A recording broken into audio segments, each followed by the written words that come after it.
السلام عليكم ورحمة الله.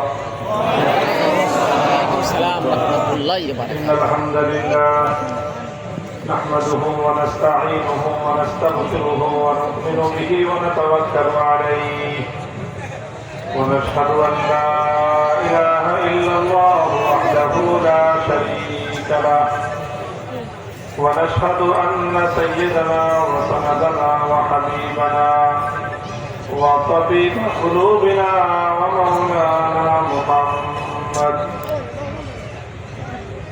الذي أرسله الله إلى كافة الناس بشيرا ونذيرا وداعيا إلى الله بإذنه وسراجا منيرا. أما بعد فأعوذ بالله من الشيطان الرجيم. بسم الله الرحمن الرحيم.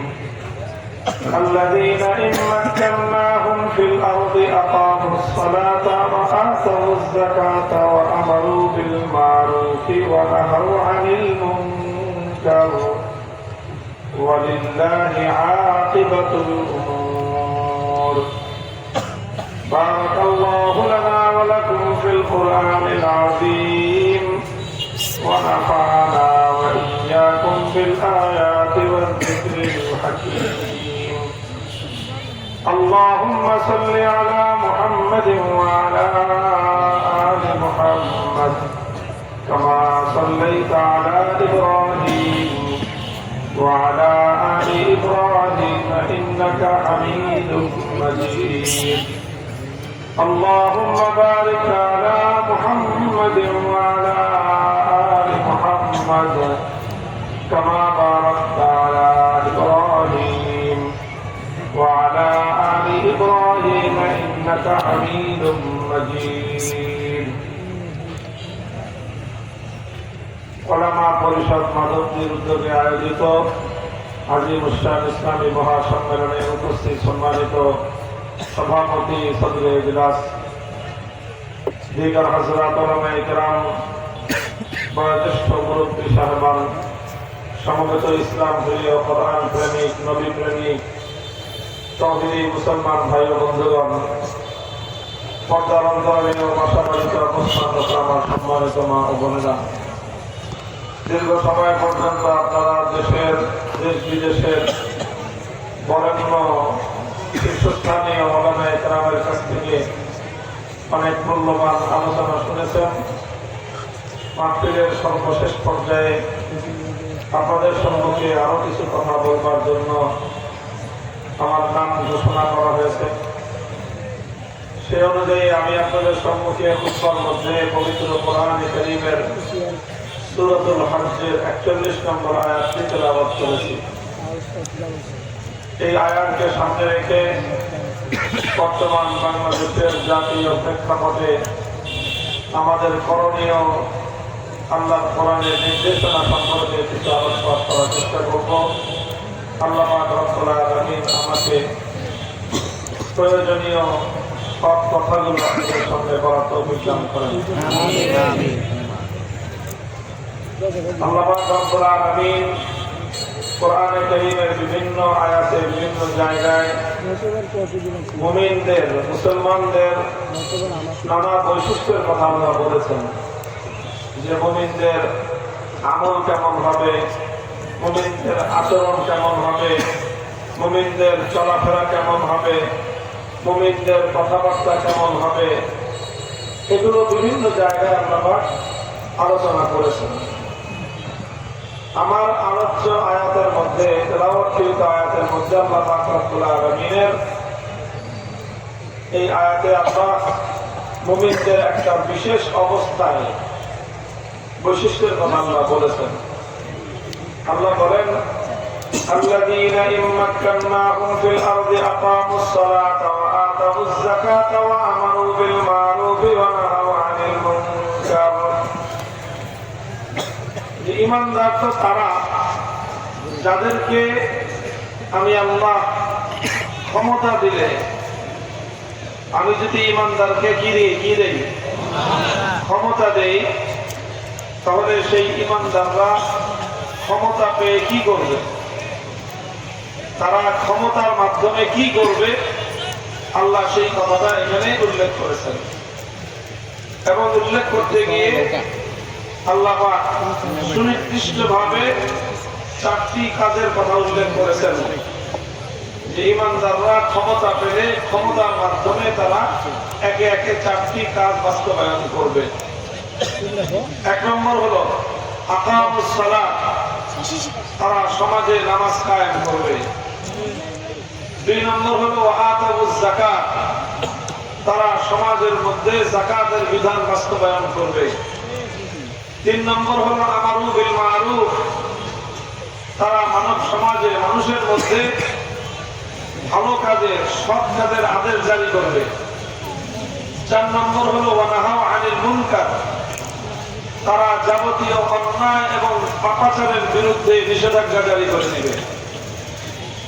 এই 4টা কাজ করবে তারা, কারা করবে? ইমানদাররা করবে। কখন করবে? যদি আল্লাহ তাদেরকে ক্ষমতা দান করেন। এখানে প্রশ্ন হলো ক্ষমতার দ্বারা কি উদ্দেশ্য? মাক্কান্নাহুম ফিল আরদ, আল্লাহ বলছেন আমি যদি তাদেরকে পৃথিবীতে জমিনে ক্ষমতা দেই তাহলে তারা এই কাজগুলো করবে। তাফসীরে কুরতুবী থেকে নিয়ে ইবনে কাসির এবং ইবনে কাসির থেকে নিয়ে আজ পর্যন্ত সকল মুফাসসিরিনে কেরামগণ এখানে মাক্কান্নাহুম তামকিনের যে তরজমা, যে ব্যাখ্যা তারা করেছেন শব্দের ভিন্নতা থাকতে পারে, কিন্তু সকল মুফাসসিরিনদের মর্ম একটাই, এখানে ক্ষমতার দ্বারা আল্লাহ উদ্দেশ্য করেছেন যদি আল্লাহ পাক ইমানদারদেরকে রাষ্ট্র ক্ষমতা প্রদান করেন। আ'তাইনাহুম আস-সালতা ওয়া কাওমাইনাহুম ফিল আরদ, আল্লাহ বলতেছেন যদি আমি তাদেরকে রাজনৈতিকভাবে রাষ্ট্রীয় ক্ষমতা প্রদান করি তাহলে ইমানদাররা সেই ক্ষমতার মাধ্যমে সর্বপ্রথম অগ্রাধিকার ভিত্তিতে তারা এই 4টা কাজ করবে। নামাজ কায়েম করবে, যাকাত বাস্তবায়ন করবে, সৎ কাজের আদেশ জারি করবে, অসৎ কাজের অন্যায় কাজের প্রতি নিষেধাজ্ঞা জারি করবে। এই 4টা কাজের কথা আল্লাহ উল্লেখ করলেন। মোহতারাম হাজিরিন, কোরআনে কারীমের এই আয়াতের আলোচনার ভঙ্গি দ্বারা প্রথমেই যে একটা বিষয় প্রমাণিত হয় যে আল্লাহ বলতেছেন মাক্কান্নাহুম ফিল আরদ, আমি যদি তাদেরকে ক্ষমতা দেই।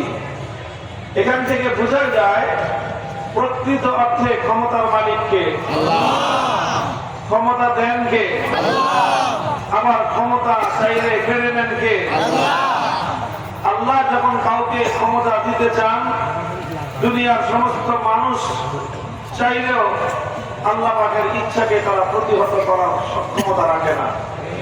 আবার আল্লাহ যদি কার কাছ থেকে ক্ষমতা ছিনিয়ে নিতে চান, দুর্বৃত্ত দুর্গ গড়েও সে তার ক্ষমতার মসনদকে টিকায় রাখতে পারে না। আল্লাহ পাক রব্বুল ইজ্জত পৃথিবীতে যুগে যুগে এমন অসংখ্য দৃষ্টান্ত স্থাপন করে রেখে দিয়েছেন। ফাতাহুমুল্লাহু মিন হাইসু লাম ইয়াহতাসিবু, আল্লাহ যখন কাউকে পাকড়াও করার সিদ্ধান্ত নেন, সে তার ক্ষমতাকে মজবুত করার জন্য, ক্ষমতার সিংহাসনকে রক্ষা করার জন্য ক্ষমতার চারপাশ দিয়ে যতই প্রতিরক্ষা পুহ, যত দুর্ভেদ্য প্রাচীর তৈরি করুক না কেন, আমার আল্লাহ পাক রব্বুল আলামিন যখন পাকড়াও করতে চান, আল্লাহর পাকড়াওকে প্রতিহত করার ক্ষমতা পৃথিবীর কোন শক্তির নাই। বারবার এটা আমার আল্লাহ পাক রব্বুল আলামিন প্রমাণ করেছেন।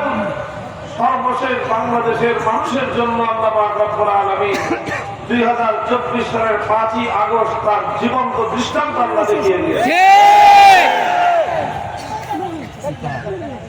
ইন্না ফী যালিকা লাইবরাতান লিউলিল আবসার। হুঁশিয়ার সকলের জন্য সতর্কবার্তা, কেউ যেন ক্ষমতা পেয়ে নিজেকে দুর্ভেদ্য মনে না করে, কেউ যেন ক্ষমতা পেয়ে নিজেকে অপরাজেয় মনে না করে, কেউ যেন ক্ষমতা পেয়ে নিজের ধরাকে সরা জ্ঞান না করে।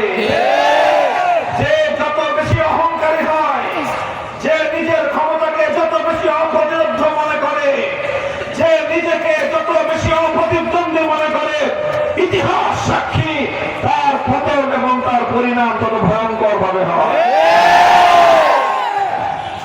কাজেই ক্ষমতার পালাবদল এটা আমার আল্লাহ পাক রব্বুল আলামিনের সৃষ্টিতত্ত্বের অনিবার্য সঙ্গী, অপরিহার্য অনুষঙ্গ। ক্ষমতার পালাবদল হবেই। ওয়াতিলকাল আইয়ামু নুদাউলুহা বাইনান নাস। ক্ষমতার পালাবদল করেন কে? আল্লাহ ক্ষমতার পালাবদল করতে থাকেন। আল্লাহ পাক রব্বুল আলামিনের যে সকল নীতি অলঙ্ঘনীয়, অপরিবর্তনীয়, তার মধ্যে এটাও একটা নীতি যে আল্লাহ ক্ষমতার পালাবদল করতে থাকেন। কাউকে অল্প দিন ক্ষমতায় দেন, কাউকে একটু বেশি দিন ক্ষমতা দেন, কিন্তু ক্ষমতা কারো জন্যই চিরস্থায়ী নয়। এই জন্য আমাদের সকলেরই সজাগ এবং সতর্ক থাকা চাই। আল্লাহ আমাদেরকে সকলকে এই আয়াতের মর্ম থেকে নসিহত গ্রহণ করার তৌফিক দান করেন। এখান থেকে এই কথাটাও বোঝা যায়, যেহেতু ক্ষমতার আসল মালিককে, এই জন্য ইসলামী রাষ্ট্রবিজ্ঞানের আলোকে রাষ্ট্রের মূল মালিক হলেন আল্লাহ, পৃথিবীর মূল মালিক হলেন আল্লাহ। আল্লাহর পক্ষ থেকে যারা ক্ষমতাসীন হয়, তারা আল্লাহর পক্ষ থেকে মানুষের উপর, জনগণের উপর, নাগরিকদের উপর আল্লাহর প্রতিনিধি হিসেবে তারা ক্ষমতা প্রয়োগ করে। আল্লাহর প্রতিনিধি হিসেবে তারা শাসন কার্য পরিচালনা করে। কিন্তু মানুষ নিমক হারাম। মানুষের মধ্যে অধিকাংশ মানুষই নিমক হারাম হয়, বিশ্বাসঘাতক হয়, গাদ্দার হয় অধিকাংশ মানুষ। এটা আল্লাহর কোরআনে আল্লাহ বারবার বলেছে, ইন্নাল ইনসানা লিরাব্বিহি লাকানুত, যে মানুষ বড় নাশকর এবং নিমক হারাম। আপনি মিল কলকারখানার মালিক, ফ্যাক্টরির মালিক, আপনি টাকা পয়সা মেহনত করে বিশাল অনেক কষ্ট করে ফ্যাক্টরি বানিয়েছেন, মিল কারখানা দিয়েছেন, এক লোককে বানাইছেন ম্যানেজার, চাকরি করে আপনার, খুব ভালোবেসে বিশ্বাস করে ম্যানেজার বানাইছেন। এমন 1 বছর, 2 বছর, 3 বছর পরে ম্যানেজার যদি দাবি করে যে এই মালিক, এই মিল, এই ফ্যাক্টরি, এই কারখানা, এটার আমি মালিক, বলেন এবার আপনি ম্যানেজারকে কি বলবেন? ওই ম্যানেজারকে আপনি গাদ্দার এবং বিশ্বাসঘাতক বলবেন। ম্যানেজারের কাজ হলো মিল কলকারখানা পরিচালনা করা, এমন ভাবে পরিচালনা করা যেমন ভাবে পরিচালনা করতে মালিক অর্ডার করে। মালিকের নির্দেশ অনুযায়ী ম্যানেজার পরিচালনা করবে। দেখা যাবে কাজ সব ম্যানেজার করতেছে, বিল ম্যানেজার দিবে, অর্ডার ম্যানেজার দিবে, মাল ম্যানেজার আনবে, সাপ্লাই ম্যানেজার দিবে। দেখা যাবে সব ম্যানেজারই করতেছে। এগুলো করতে করতে কখনো যদি ম্যানেজার মনে করে যে তাহলে এই ফ্যাক্টরি আর এই মিলের মধ্যে মালিকের ইচ্ছার বাইরে আমার যখন যা ইচ্ছা তাই করব, এটা যদি মনে করে, দুনিয়ার কোন মালিক এই ম্যানেজারকে রাখবে? মোহতারাম হাজিরিন, একটা মিল, ফ্যাক্টরি, ব্যবসা প্রতিষ্ঠানের মধ্যে এর যে ওনার এবং এর যে মালিক আর ম্যানেজারের যে সম্পর্ক, পৃথিবীতে যে কোনো রাষ্ট্রের মধ্যে আল্লাহর সাথে সরকারের সেই সম্পর্ক। প্রকৃত মালিককে আল্লাহর পক্ষ থেকে সরকার হলো তার ম্যানেজার। সরকারের কাজ হলো আল্লাহ ওয়ার্ডারের ভিতরে থেকে, আল্লাহর নির্দেশের ভিতরে থেকে জনগণের সেবা করা, মানুষের শাসন কার্যক্রম পরিচালনা করা, রাষ্ট্রের শৃঙ্খলা রক্ষা করা, জনগণের বিভিন্ন উন্নয়নে ভূমিকা পালন করা। এটা হলো সরকারের কাজ।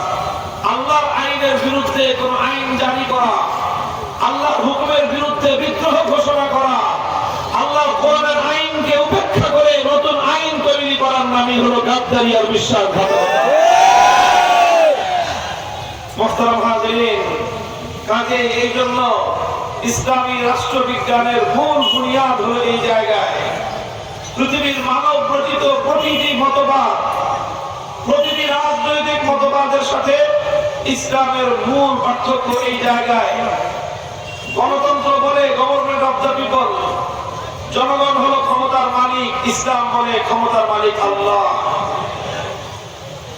মোহতারাম হাজিরিন, এদিকে আলোচনা বেশি লম্বা করা যাবে না, রাত গভীর হয়েছে। আমি আপনাদেরকে প্রথমে পয়গাম দিলাম, যারা মনে করেন যে আমরা আল্লাহর বান্দা, যারা বিশ্বাস করেন যে আল্লাহ আমাদের সৃষ্টিকর্তা, আমাদের সৃষ্টিকর্তা আল্লাহর পক্ষ থেকে আল্লাহর বান্দা হিসেবে, আল্লাহর গোলাম হিসেবে আমাদের দায়িত্ব আর কর্তব্য হলো আমাদের রবের এই জমিনে আমার রবের সঙ্গে যারা গদ্দারি করে এমন কোন ম্যানেজার যেন এই জমিনে থাকতে না পারে।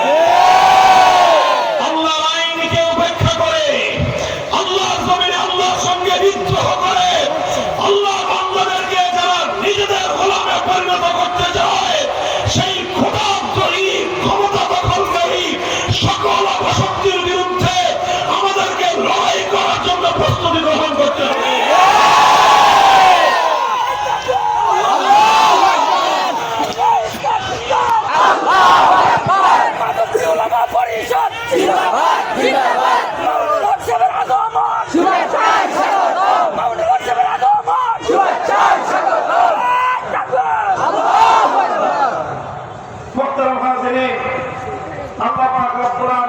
এরপরে দ্বিতীয় দিন কথা বলতেছেন। প্রথম কথা হলো ক্ষমতার মালিক আল্লাহ, ইমানদারদেরকে ক্ষমতায় নিয়োগ দেন আল্লাহ, ইমানদাররা ক্ষমতা পরিচালনা করে নিয়াবাতান আনিল্লাহ, অর্থাৎ আল্লাহর পক্ষ থেকে প্রতিনিধি হিসেবে। কাজেই রাষ্ট্র ক্ষমতা পরিচালনার সরকারের মূল নীতি হবে যে আমি আমার আল্লাহর দেওয়া ফ্রেমওয়ার্কের ভিতরে, আল্লাহর দেওয়া গাইডলাইনের ভিতরে থেকে আমি রাষ্ট্র পরিচালনা করব। যেই সরকার ব্যবস্থা আমার আল্লাহর দেওয়া গাইডলাইনের বাইরে চলে যায় তারা খোদাদ্রোহী, বিশ্বাসঘাতক। মনে রাখবেন, যেই ব্যক্তি, যেই গোষ্ঠী, যেই দল খোদার সঙ্গে গাদ্দারি করতে পারে, জনগণের অধিকার তারা কোনোদিন আদায় করতে পারে না। এটা একটা সহজ কথা, এটা সাধারণ বিবেকের কথা। আমি আপনাদেরকে প্রশ্ন করি, আপনারা জবাব দেন বুঝে শুনে। কোন মানুষ যদি বাবার সঙ্গে গাদ্দারি করে, কোন মানুষ যদি তার জন্মদাতা, তার গর্ভধারিণী মায়ের সঙ্গে বিশ্বাসঘাতকতা করে, ওই মানুষটা তার ভাইয়ের অধিকার কত দিতে বলেন? যে তার বাবার অধিকার মেরে খায়, যে তার বাবার সঙ্গে গাদ্দারি করতে পারে, যে তার গর্ভধারিণী মায়ের সঙ্গে বিশ্বাসঘাতকতা করতে পারে, সে এলাকাবাসীর হক দিবে, সেটার ভাই বোনদের হক দিবে। তো ভাই, বাপ মা হলো দুনিয়াতে মানুষের আশার মাধ্যম, আর ভাই বোন আর বাকি সব তো পরে। তো সেই বাপ মা হলো হক সবচেয়ে বেশি। তো বাপ মার সঙ্গে যদি কেউ গাদ্দারি করে, তার দ্বারা কোনোদিন তার ভাই বোনরা হক পাওয়ার কোন চিন্তাই করা যায় না। তো বাপ মার সঙ্গে যে গাদ্দারি করে, তার দ্বারা যেরকম ভাই বোন হক পাওয়ার কোন সম্ভাবনা নাই, যারা আল্লাহর সঙ্গে গাদ্দারি করে তাদের দ্বারা জনগণ কোনোদিন তাদের হক পেতে পারে না। মূল সূত্র মাথায় রাখো জনগণ।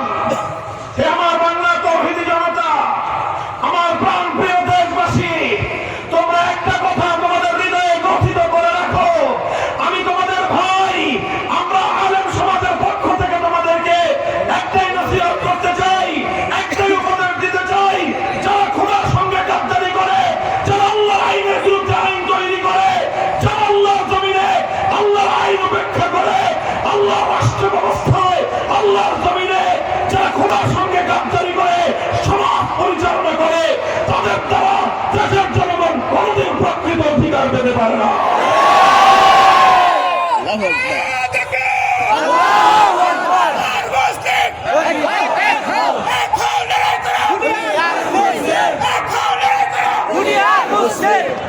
কাজেই এটা হলো আরেকটা কথা আমি বললাম। এবার আসেন মূল আলোচনা। আমি যেখান থেকে কথা শুরু করেছিলাম, আল্লাহ বলতেছেন ক্ষমতা আমি দেই। ইমানদারদেরকে যখন আমি ক্ষমতা দিব, তখন কি বলেন? ইমানদাররা গাদ্দার হয়ে যাবে না, আল্লাহর পক্ষ থেকে প্রাপ্ত ক্ষমতা অনুযায়ী আল্লাহর হুকুম পালন করবে। আল্লাহর হুকুম সর্বপ্রথম আকামুস সালাত, ক্ষমতা পাওয়ার পর, ক্ষমতাশীল হওয়ার পর ইমানদার বান্দার সর্বপ্রথম দায়িত্ব হবে রাষ্ট্রের মধ্যে, সমাজের মধ্যে সালাত কায়েম করা, প্রত্যেকটা জায়গায় নামাজের ব্যবস্থাপনা করা, সকল ইমানদাররা যেন নামাজমুখী হয়, তারা যেন নামাজ আদায় করে, সেই রকম উদ্যোগ, পলিসি, পরিকল্পনা গ্রহণ করা, এটা হলো ইমানদার বান্দারা ক্ষমতায় আসলে তাদের প্রথম দায়িত্ব। দ্বিতীয় দায়িত্ব হলো আতাউজ যাকাত, তারা সমাজে যাকাত ব্যবস্থা বাস্তবায়ন করবে, সমাজে যাকাত ব্যবস্থা বাস্তবায়ন করে সমাজের মধ্যে ইসলামী অর্থ ব্যবস্থার সুফল মানুষের ঘরে ঘরে পৌঁছে দিবে। এরপরে 3 নম্বর আর 4 নম্বর হলো সৎ কাজের আদেশ আর অসৎ কাজে নিষেধাজ্ঞা জারি করা। এখানে আপনারা মনে করতে পারেন যে নামাজ কায়েম করে কি হবে। আমাদের সাধারণ মানুষের ধারণা যে সরকারের কাজ হলো শুধুমাত্র সরকারের কাজ হলো রাস্তাঘাট নির্মাণ করা, সরকারের কাজ হলো উন্নয়নমূলক কার্যক্রম করা, ব্রিজ কালভার্ট করা। মোহতারাম হাজিরিন, সরকার অবশ্যই রাস্তাঘাট নির্মাণ করা যেরকম সরকারের কাজ, ব্রিজ কালভার্ট নির্মাণ করা যেরকম সরকারের কাজ, বিচার ব্যবস্থা, ন্যায়পরায়ণ বিচার ব্যবস্থা বাস্তবায়ন করা যেমন সরকারের কাজ, তার সবার আগে সরকারের কাজ হলো রাষ্ট্রের মধ্যে, সমাজের মধ্যে নামাজের ব্যবস্থা কায়েম করা। নামাজের ব্যবস্থা কায়েম করা এটা শুধুমাত্র পরকালীন বিষয় না। আমরা মনে করি নামাজ কায়েম করলে সমাজের কি ফায়দা হবে। আমরা অনেকে হয়তো মনে করতে পারি নামাজ কায়েম করলে দেশের কি লাভ হবে। বন্ধুগণ, নামাজ এতটা হালকা বিষয় নয় যতটা আমরা মনে করি। নামাজের দ্বারা মুসলিম সমাজ, মুসলিম ব্যক্তি এবং পরিবার তারা যেমন পরকালীন কল্যাণ লাভ করে, ইসলামের ইতিহাস, কোরআন এবং সুন্নাহ কথার সাক্ষী যে নামাজের মাধ্যমে মুসলিম সমাজের ইহকালীন কল্যাণ লাভ হয়। আমি আপনাদেরকে একটা দৃষ্টান্ত দেই শুধু। খলিফাতুল মুসলিমিন ওমর ফারুক রাদিয়াল্লাহু তাআলা আনহু, আমরা নাম শুনেছি, কথা বলেন ঠিক কিনা? পৃথিবীর ইতিহাসের অন্যতম সফল রাষ্ট্রনায়ক, অর্ধেকটা পৃথিবী যিনি শাসন করেছিলেন, খলিফা ওমর, যার নাম উল্লেখ না করলে পৃথিবীর সকল রাষ্ট্রনায়কদের তালিকা কোনদিন পূর্ণাঙ্গ লাভ করতে পারে না। আটলান্টিক মহাসমুদ্রের দিক থেকে আফ্রিকার জঙ্গলের গভীর অঞ্চল পর্যন্ত যার যুগে ইসলামের খেলাফতের পতাকা উত্তীর্ণ হয়েছিল, ধর্ম বর্ণ নির্বিশেষে প্রতিটি মানুষ তার ঘরে বসে বসে তার অধিকার পেয়েছিল। খ্রিস্টানরা তাদের গির্জায়, অন্যান্য ধর্মাবলম্বীরা নিজ নিজ উপাসনালয়ে শান্তিতে নিরাপদে নিজেদের ধর্মকর্ম করেছিল। গরিব দুঃখীরা রাতের অন্ধকারে তাদের ঘরে খাবারের আহারের আয়োজন পেয়েছিল। যে কোনো ব্যক্তি অনাহারে থাকলে খলিফা নিজে নিজের পিঠে বোঝা বহন করে সেই ঘরে খাদ্যের ব্যবস্থা করে দিতেন। যেই খলিফা মদিনার ক্ষমতার মসনদে বসে ঘোষণা দিতে পারতেন, ওয়াল্লাহি লাউ আন্না বাগালাতান আসরাত আলা শাত্তিল ফুরাত লাখিফতু আইয়াসআলানি আল্লাহু আনহা লিমান মুসাব্বিলাহা তরিক।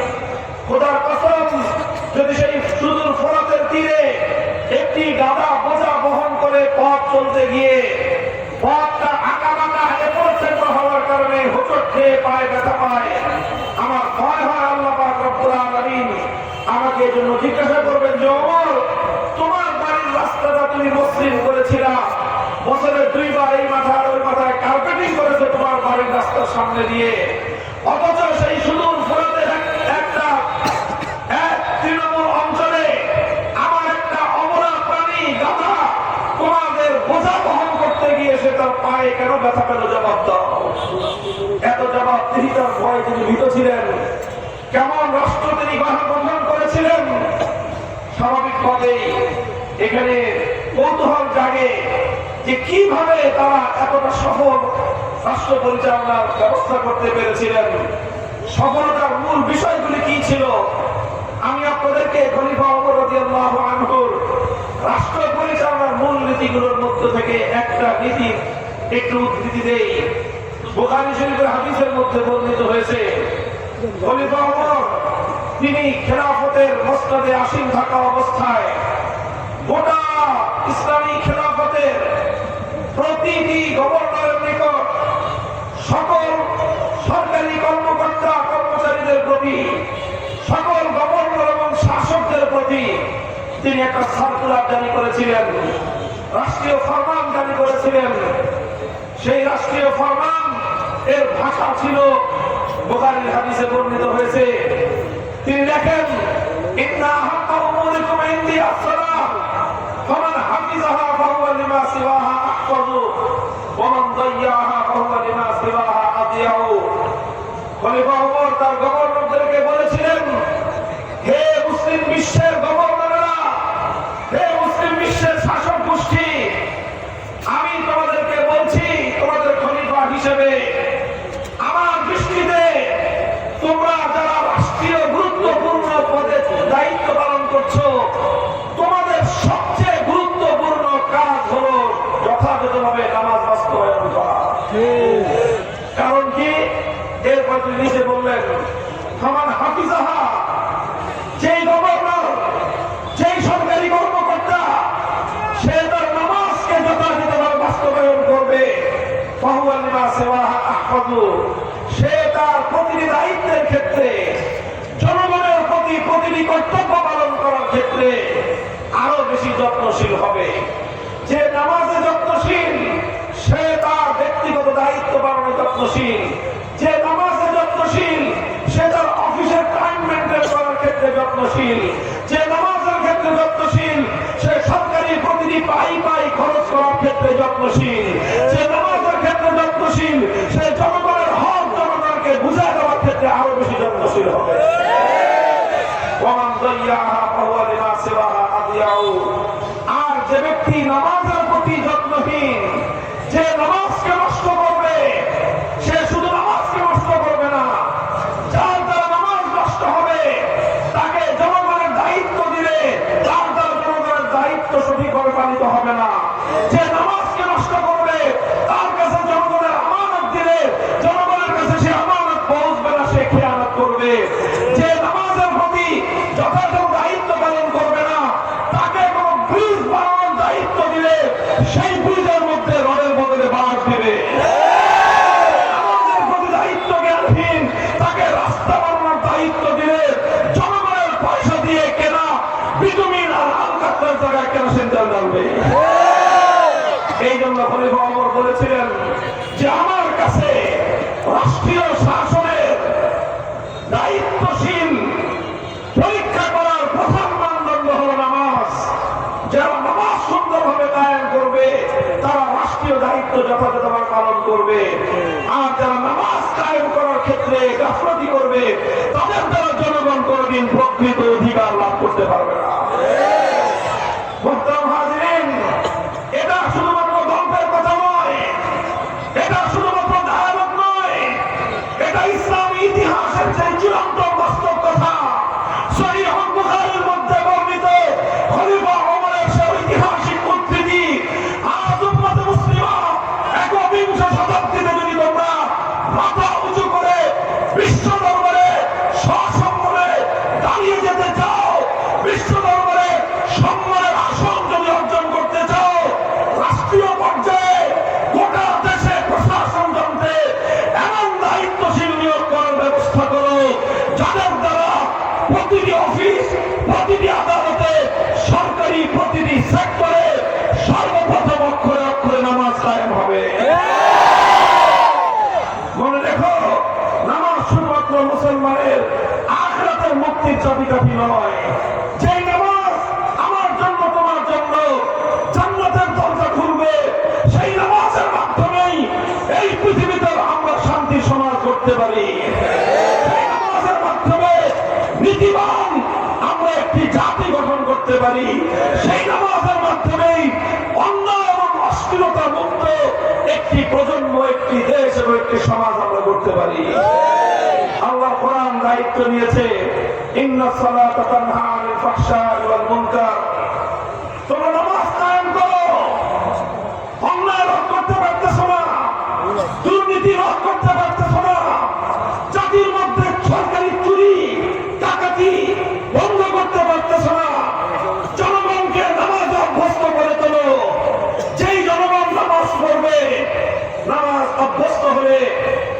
চুরি করতে পারে, 2 দিন চুরি করতে পারে, তৃতীয় দিন তার নামাজ তাকে চুরি থেকে বিরত রাখবে। দায়িত্ব নিয়ে বলছি, খোদার কসম খেয়ে বলি, আজ রাতের পরে আগামীকাল প্রত্যুষে পূর্ব দিগন্তের সূর্য উঠবে। এ কথা যত সত্য, তার চেয়েও বেশি সত্য হলো আমার আল্লাহর কোরআনের কথা। যে জাতি অনেক ভাবে চেষ্টা করেছ, দুর্নীতি বন্ধ করতে পারো নাই, বারবার তোমাদের কপালে দুর্নীতির কলঙ্কের কালিমা লেপতে গিয়েছে। আমার বাংলার মুসলমান, আমাদের পূর্বপুরুষরা হাজার বছর ধরে চেষ্টা করেছে এমন একটি যে জাতি গঠন করতে, এমন একটি দেশ গড়ে তুলতে, যেই দেশ এবং যেই জাতি আমার আব্দারির ভিত্তিতে পরিচালিত হবে, যেই দেশ আল্লাহর কোরআনের বিধান অনুযায়ী পরিচালিত হবে। আসো, সুযোগ